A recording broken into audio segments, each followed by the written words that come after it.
ఇక స్కూల్లు మొదలయ్యాయంటే మనకి హడావిడి మొదలైనట్టే. మార్నింగ్ టైమ్‌లో తక్కువ టైమ్‌లోనే పిల్లల్ని రెడీ చేయాలి. అలాగే పిల్లలకి లంచ్ బాక్స్, మార్నింగ్ టైమ్‌లో బ్రేక్‌ఫాస్ట్ ఇలా అన్నీ కూడా కొద్ది సమయంలోనే మనం తయారు చేసేసుకోవాలి. మార్నింగ్ టైమ్‌లో బ్రేక్‌ఫాస్ట్‌లోకైనా లేదా లంచ్ బాక్స్‌కైనా చాలా చాలా సింపుల్‌గా తయారు చేసుకొని 4 రకాల లంచ్ బాక్స్ రెసిపీస్‌నైతే ఈరోజు చూపిస్తున్నానండి. చాలా తక్కువ సమయంలో పిల్లలందరికీ నచ్చేలాగా హెల్తీగా తయారు చేశాను. అంతే కాకుండా ఇవన్నీ కూడా పిల్లలకు చాలా బాగా నచ్చేస్తాయి. మెతుకు మిగల్చుకోకుండా మొత్తం లాగించేస్తారు. అంత రుచిగా ఉంటాయి. ఒక్కసారైతే చూసి మీరు ట్రై చేయండి.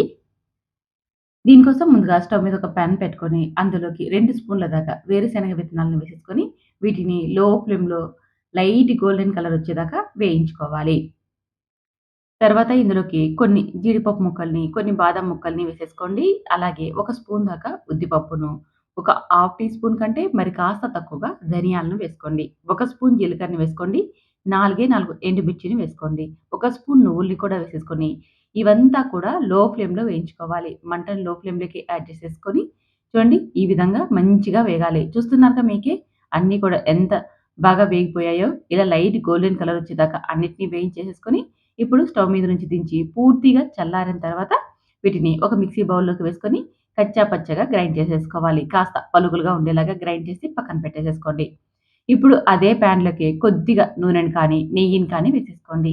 తర్వాత ఆవాలు, జీలకర్ర అలాగే కొంచెం ఉద్దిపప్పును కూడా వేసేసుకోండి. 4 పచ్చిమిర్చి చీలికల్ని వేసేసుకొని ఇవంతా మంచిగా వేయించుకోండి.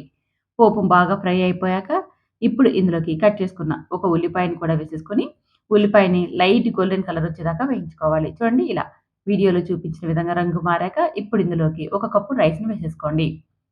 తర్వాత ఇందులోకి మనం ఇందాక గ్రైండ్ చేసి పెట్టుకున్నాం కదండీ! జీడిపప్పు, వేరుశెనగ విత్తనాలు అవన్నీ వేయించుకొని, ఆ పప్పుల పొడిని కూడా వేసుకోండి. రుచికి సరిపడా ఉప్పును కూడా వేసేసుకొని, ఇదంతా కూడా హై ఫ్లేమ్‌లో బాగా కలుపుతూ ఫ్రై చేసేసుకోవాలి. రైస్‌కంతా కూడా ఈ పౌడరు అలాగే మనం తీసుకున్న ఈ స్పైసెస్ అంతా కూడా అంటాలంటే దాదాపు 5-10 నిమిషాలు టైం పడతది. హై ఫ్లేమ్‌లో బాగా ఫ్రై చేసేసుకోండి. అప్పుడే టేస్ట్ చాలా బాగుంటుంది. మనం ఫ్రైడ్ రైస్ ఏది తయారు చేసుకున్నా సరే హై ఫ్లేమ్‌లో బాగా కలుపుతూ ఫ్రై చేసేసుకోవాలి. అప్పుడు మనకి రైస్ అనేది టేస్టీగా వస్తుంది. చూడండి ఈ విధంగా ఒక 5-10 నిమిషాలు ఫ్రై చేసుకున్నామంటే రైస్‌కి ఈ మసాలా అంతా బాగా అంటుకుంటుంది. తర్వాత పైన కాస్త కొత్తిమీర జల్లుకొని స్టవ్ మీద నుంచి దించేసేసుకొని సర్వ్ చేసేసుకోవడమే. మార్నింగ్ టైమ్‌లో పిల్లలకి బాగా టేస్టీగా ఉండేలాగా బ్రేక్‌ఫాస్ట్ కోసమైనా తయారు చేసేసుకోవచ్చు. లేదా లంచ్ బాక్స్ కోసమైనా తయారు చేసేసుకోవచ్చు. చూసారుగా మంచి ప్రోటీన్ ఫుడ్ కూడా. మరి మీరు ఒకసారైతే ట్రై చేయండి. ఇప్పుడు మరొక రెసిపీని తయారు చేసుకుందాం. దానికోసం స్టవ్ మీద కడాయిని పెట్టుకొని కొద్దిగా ఆయిల్ వేసుకొని ఆవాలు, జీలకర్రని వేసుకోండి. అది బాగా ఫ్రై అయిపోయాక 2 పచ్చిమిర్చి చీలికల్ని అలాగే కట్ చేసుకున్న ఒక ఉల్లిపాయని వేసుకొని ఇదంతా కూడా ఫ్రై చేసేసుకోండి. ఉల్లిపాయ రంగు మారాక ఇప్పుడు ఇందులోకి కట్ చేసుకున్న 3 టమోటాలని వేసుకోండి. టమోటాలు బాగా పండినవి తీసుకోండి. అలాగే నైస్‌గా కట్ చేసేసుకోవాలి. పొడవుగా నైస్‌గా కట్ చేసుకున్నామంటే ఇవి మనకి రైస్‌కి చాలా బాగుంటాయి. మూత పెట్టుకోకుండా ఈ టమోటాలని మగ్గించుకోవాలి. అది కూడా పూర్తిగా మనకి మెత్తబడక్కర్లేదండి. ఒక 50% టమోటా ఫ్రై అయిపోతే సరిపోతుంది. తర్వాత ఇందులోకి తినగలిగే కారాన్ని బట్టి చిల్లీ పౌడర్‌ని, ఒక పావు టీ స్పూన్ దాకా ధనియాలు, జీలకర్రని వేయించి పొడి చేసుకుంటాం కదా! ఆ పౌడర్‌ని, అలాగే చిటికెడు పసుపును, ఒక పావు టీ స్పూన్ దాకా గరం మసాలాను వేసుకోండి. స్పైసీ తక్కువ తినే పిల్లల కోసమైతే గరం మసాలాని స్కిప్ చేసేసుకొని ఇదంతా వేసుకోండి. ఈ మసాలానంతా కూడా 2 నిమిషాల పాటు లో ఫ్లేమ్‌లో వేయించుకోండి. మసాలా బాగా వేగిపోయాక ఇప్పుడు ఇందులోకి ఒక కప్పు రైస్‌ని వేసేసుకోండి. అలాగే రుచికి సరిపడా ఉప్పును కూడా వేసేసుకొని, ఇదంతా కూడా హై ఫ్లేమ్‌లోనే మనం బాగా కలుపుతూ ఫ్రై చేసేసుకోవాలి. చూడండి ఈ విధంగా రైస్‌కంతా కూడా ఇది బాగా అంటుకునేలాగా మనం హై ఫ్లేమ్‌లో ఫ్రై చేసేసుకోవాలి. మనకి టమోటాలు అప్పుడు ఒక 50% ఫ్రై అయిపోయాయి కదా! ఇలా రైస్‌లో కలుపుతూ మనం ఫ్రై చేసుకున్నామనుకోండి టమోటాలు కూడా బాగా మెత్తబడిపోతాయి. అలాగే రైస్‌కంతా కూడా ఈ మసాలా బాగా అంటుకుంటుంది. ఈ విధంగా మనం హై ఫ్లేమ్‌లో 10 నిమిషాల పాటు వేయించేసేసుకుంటే రైస్ అనేది రెడీ అయిపోతుందండి.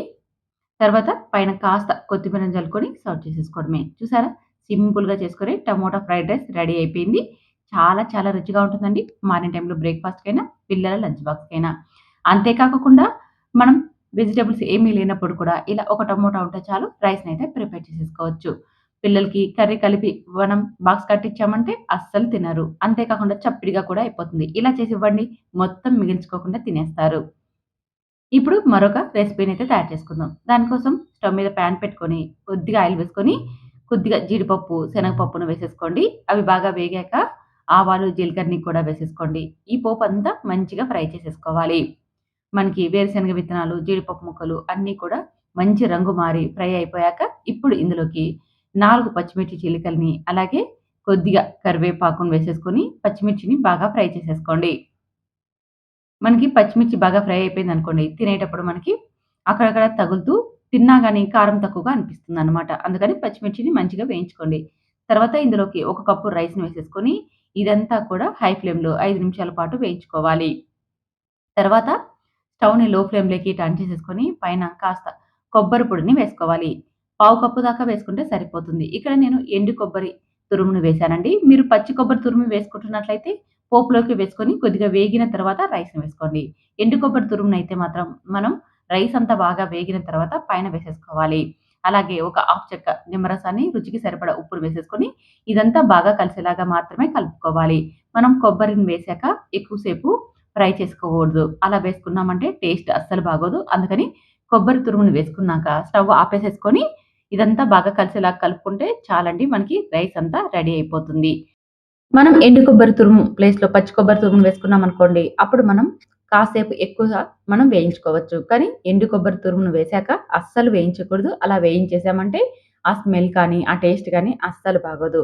అంతేనండి. పైన కాస్త కొత్తిమీర జల్లుకొని సర్వ్ చేసేసుకోవడమే. చాలా చాలా టేస్టీగా ఉంటుంది. పిల్లలకి బాగా నచ్చేస్తుంది. మరి ట్రై చేయండి. ఇప్పుడు మరొక రెసిపీని తయారు చేసుకుందాం. దానికోసం స్టవ్ మీద కడాయి పెట్టుకొని కొద్దిగా నూనెని కానీ, నెయ్యిని కానీ వేసేసుకోండి. తర్వాత ఆవాలను అలాగే చిన్నగా కట్ చేసుకున్న ఉల్లిపాయని, పచ్చిమిర్చిని 4 ఏసేసుకొని అదంతా కూడా మంచిగా వేయించుకోవాలి. చూడండి బ్రౌన్ కలర్ వచ్చాయి కదా! ఇప్పుడు ఇందులోకి కట్ చేసుకున్న క్యాప్సికమ్‌ని వేసుకోండి. ఇక్కడ నా దగ్గర రెడ్, గ్రీన్ ఉన్నాయి కాబట్టి వేస్తున్నాను. మీరు కావాలంటే ఒకే రంగులో ఉన్న క్యాప్సికమ్‌నైనా తీసేసుకోండి.